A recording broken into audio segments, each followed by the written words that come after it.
Coba kamu bayangkan ini, ada negara yang nggak punya rakyat, nggak punya rumah sakit, nggak punya sekolah, nggak punya ekonomi, dan nggak punya budaya yang bisa dibanggakan. Selain lukisan, patung, dan sejarah gereja, tapi uniknya negara ini diundang duduk bareng Amerika, Cina, Rusia di meja diplomasi dunia.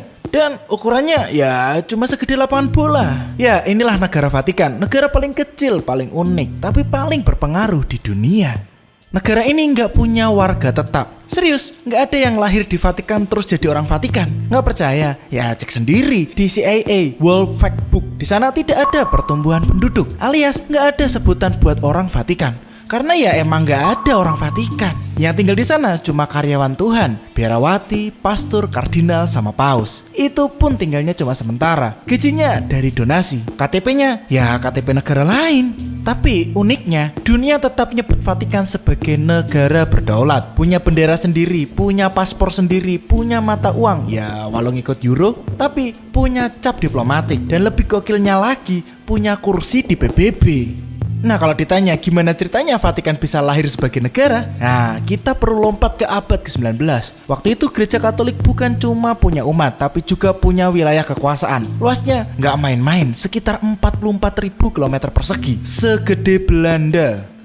Wilayah itu dikenal sebagai negara gereja atau Papal States. Berdiri sejak abad ke-8 dan paus jadi penguasanya. Bukan cuma pemimpin rohani, tapi juga kepala negara beneran. Punya pasukan, punya hukum, bahkan punya penjara. Tapi kemudian datang badai besar, penyatuan Italia. Tahun 1861, para nasionalis Italia dipimpin orang-orang kayak Giuseppe Garibaldi dan kawan-kawan pengen bikin satu negara Italia modern. Dan masalahnya, negara gereja jadi penghalang utama karena lokasinya nyempil di tengah-tengah. Bagi mereka, kayak duri di tenggorokan untuk cita-cita nasionalis Italia.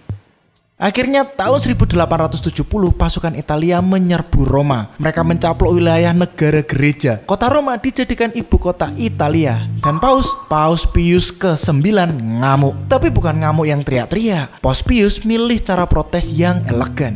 Dia ngambek. 60 tahun bro, 60 tahun Paus menolak keluar dari kompleks Vatikan. Dia mengurung diri, gak mau akui kedaulatan Italia atas Roma. Bahkan Paus waktu itu nyebut dirinya sebagai prisoner in the Vatican, tahanan di rumah sendiri. Situasi ini bikin canggung banget. Gereja Katolik tetap besar secara spiritual, tapi secara politik ya seperti hantu. Ada tapi gak ada, eksis tapi gak punya tanah. Sampai akhirnya datang tokoh paling gak diduga-duga, Benito Mussolini. Yap, diktator fasis, anti komunis, anti demokrasi. Tapi justru dia yang nyari jalan damai sama tahta suci. Tahun 1929, Mussolini mewakili pemerintah Italia bertemu dengan Paus Pius ke-11. Mereka bikin kesepakatan yang legendaris, namanya Lateran Treaty. Isi perjanjiannya, Italia mengakui Vatikan sebagai negara merdeka dan berdaulat. Vatikan dikasih tanah seluas 44 hektar di tengah kota Roma. Sebagai gantinya, Paus mengakui eksistensi Italia dan nyerahin semua klaim atas wilayah negara gereja. Dan boom, lahirlah negara kota Vatikan. Negara paling kecil di dunia, tapi juga salah satu yang paling rumit eksistensinya. Tapi tunggu dulu, cerita ini belum selesai. Karena meskipun dunia bilang Vatikan adalah negara, sebenarnya yang punya kekuatan diplomatik itu bukan Vatikannya, tapi entitas yang lebih tua, lebih berwibawa, dan lebih misterius. Holy See, atau dalam bahasa kita, tahta suci. Holy See ini udah eksis jauh sebelum Vatikan lahir, bahkan sejak awal kekristenan menyebar di Eropa. Holy See udah dianggap sebagai otoritas moral dan spiritual. Dan inilah yang bikin unik. Holy See punya hubungan diplomatik dengan lebih dari 180 negara. Holy See punya paspor diplomatik. Holy See yang tanda tangan perjanjian internasional, kirim duta besar dan duduk di PBB. Dan Holy See juga yang ikut jadi pengamat dalam konferensi global tentang nuklir, lingkungan, bahkan HAM. Sementara Vatikan cuma tanah, cuma lokasi, ya kayak base camp.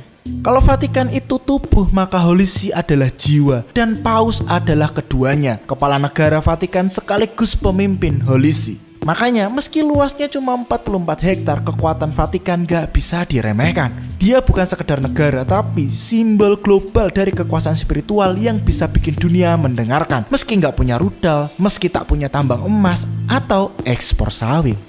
Holisi sendiri sudah diakui dunia sejak zaman kekaisaran Romawi. Bahkan waktu negara-negara modern belum lahir, Holisi udah kirim surat diplomatik, udah bikin traktat, udah jadi wasit moral dunia.